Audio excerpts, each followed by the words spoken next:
Votre tablette s'appelle Ardoise, avec un Z à la fin. Je l'ai dit, c'est une tablette qui a été conçue pour les personnes âgées. Qu'est-ce qu'elle a de spécifique? Alors effectivement, c'est une tablette qui a été conçue pour les personnes âgées. Ce n'est pas qu'une tablette, hein, c'est une tablette avec un ensemble de services autour, puisqu'on s'adresse évidemment aux personnes qui ont plutôt été coupées du numérique jusqu'à présent. Il faut savoir qu'au-delà de 70 ans, on a encore 60% des gens qui ne sont pas du tout internautes. Et l'enjeu pour nous, c'est de les amener justement à la connexion numérique, de connecter le foyer au numérique, quoi. Mais il y a des personnes de 70 ans qui savent très bien se servir d'une tablette classique. Parfait, oui, tout à fait. Il y a même des gens d'une centaine d'années qui sont tout à fait geeks. Ouais. Ça, c'est pas un problème d'âge, mais les statistiques sont là, hein, donc il y a quand même des gens qui ne sont pas connectés. Et ceux qui n'ont pas pu se connecter ou qui n'ont pas eu l'occasion dans leur vie professionnelle d'utiliser un PC ou quoi que ce soit, souvent sont totalement coupés.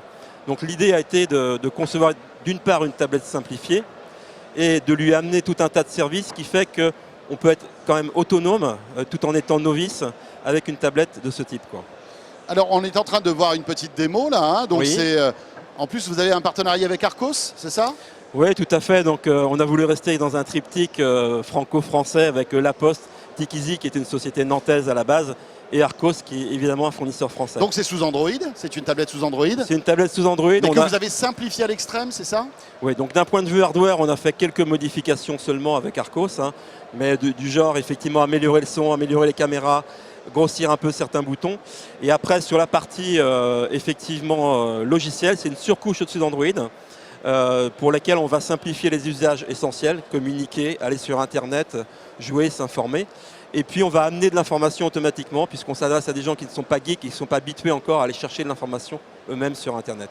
D'accord, alors on voit qu'il y a quelques services intégrés de La Poste. L'idée aussi, c'est d'avoir toute La Poste, on va dire, tous les services numériques de La Poste sur cette tablette.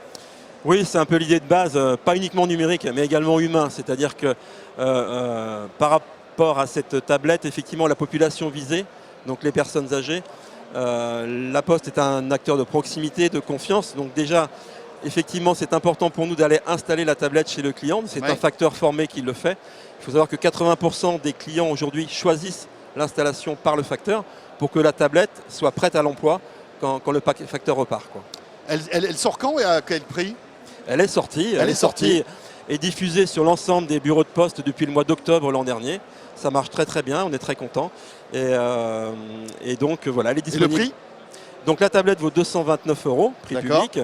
Et puis on y associe un service mensuel à 9,99 € qui intègre tout le contenu qu'on va pousser sur la tablette, qui intègre l'installation par le facteur, l'assistance téléphonique qu'on peut appeler dès qu'on en a besoin, et puis toute une partie qui est un peu invisible, puisque en fait une partie web où on va pouvoir connecter des gens de la famille pour aider à distance éventuellement la personne. Ça c'est pratique. Très bonne idée.